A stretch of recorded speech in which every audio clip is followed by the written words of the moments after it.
I've been listening to the happiness hypothesis over the last few days, and I really, really enjoy it. I'm really enjoying it. It's really fascinating stuff, man. But one thing I wanted to talk about, because we were talking about it right before we got started, was what's happening with Peter Boghossian at Portland State University. Yeah. For folks who don't know the story, he and I forget his two colleagues, James Pluck-Rose and James Lindsay. Yeah, they released these fake papers on like homoeroticism and rape culture in dog parks, and just really preposterous crazy stuff. Papers that are almost like an article from The Onion. And some of them, not only did they get peer reviewed and accepted into these journals, but they got lauded as being these amazing pieces one got an award. And now he's getting in trouble. That's right. Yeah, and we were just talking about it, and I just would love to know your thoughts as a professor. Like what? Oh, sure. Yeah. So for those who don't know, I guess most of your listeners probably do, but it was called the Grievance Studies hoax. Yeah. Because and this is one of the big issues going on in the academy, which I hope we'll talk about, is. What does it take to have good scholarship? And the argument is that in some fields, as long as you hate the right things and use the right words, you'll get published. And that's not scholarship, that's activism. And so these three people who did this hoax, they were trying to show that that's the case. And so they wrote these papers. One of them was actually a section of Mein Kampf. Yes. And they just substituted in something about feminism for Nazism, something like that. And I don't remember if that one actually got I think it did. At any rate, the point is they were trying to show that some of these fields in the academy are not really about scholarship. They're just about showing that you hate the right things. They're activism. And so there's no way to break in within those closed worlds. So they did a time-honored thing. They did a hoax. They submitted these papers. They made up fake names, and a lot of them got accepted. And now what's happening is that Portland State University, which is only one of the three, is a professor. He's an assistant professor, so he's not tenured. Of course, he has a lot of enemies, and of course, I don't know what's going on behind the scenes, but it looks like some of them wanted him investigated for violating the IRB, the Internal Review Board, because the claim is they fabricated data. Because one of the papers says, I inspected the genitals of 10,000 dogs in the dog park. It's like obviously absurd. Yeah. And he said, in 63% of the attempted humping, because the thing of the article was the idea that, you go to a dog park and you see dogs humping each other, and they were interpreting this as rape, as doggy rape. And so he's got all these fake numbers in there. So is that fraud? Is that data fraud? And if you read, so I'm writing a letter. For a lot of us are now writing letters in support of Boghossian. Thank you for doing that. But if you read they at his university, a committee was impaneled, and they looked at the literal definition of data fabrication, and it's possible that he does fall under that.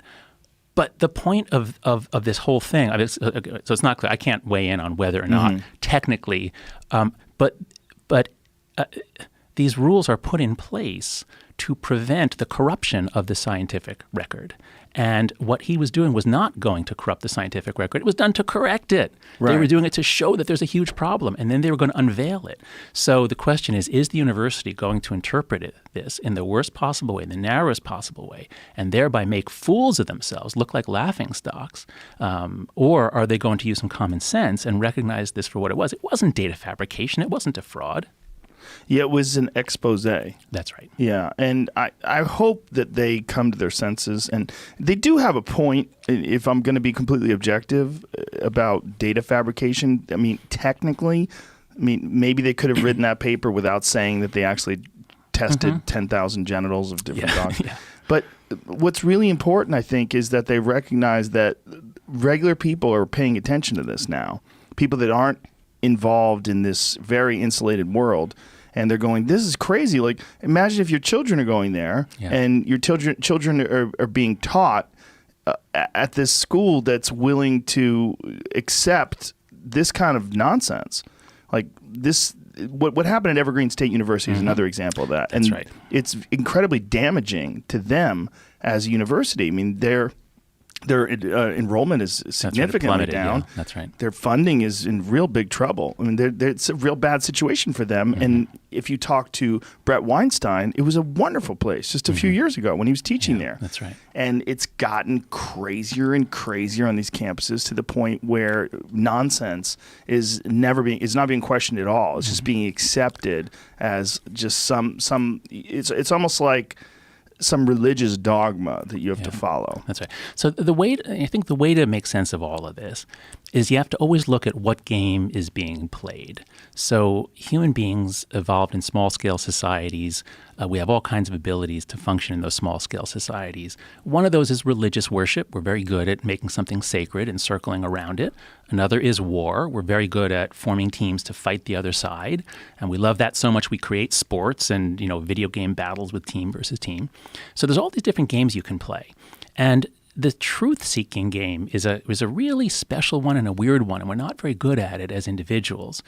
And in my view, the genius of a university is that it takes people and puts them together in ways where each person, like scientists aren't these super rational creatures that are looking to disconfirm their own ideas. No, we're not looking. We want to prove our ideas. We love our ideas. But a university puts us together in a way in which you are really motivated to disprove my ideas and I'm motivated to disprove yours. You put us together. We cancel out each other's confirmation biases.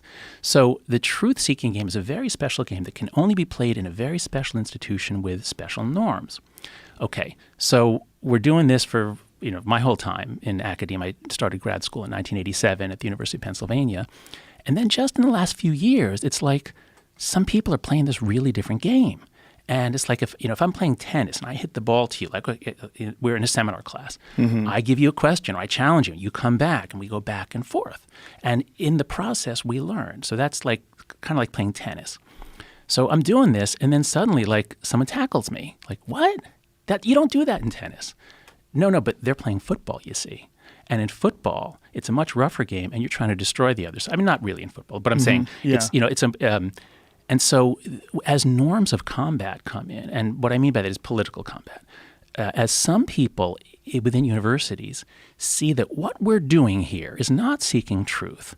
We're trying to fight fascism, or we're trying to defeat conservatism, or we're trying to fight racism, or whatever, some sort of political goal. And these games are completely incompatible. And so that's why this madness has erupted, where you see professors saying something, maybe it's a little provocative. I mean, going back to Socrates, that was kind of the point, was to provoke. And you see these bizarre reactions, emotional reactions, groups organized to demand that a professor be fired because we're playing different games.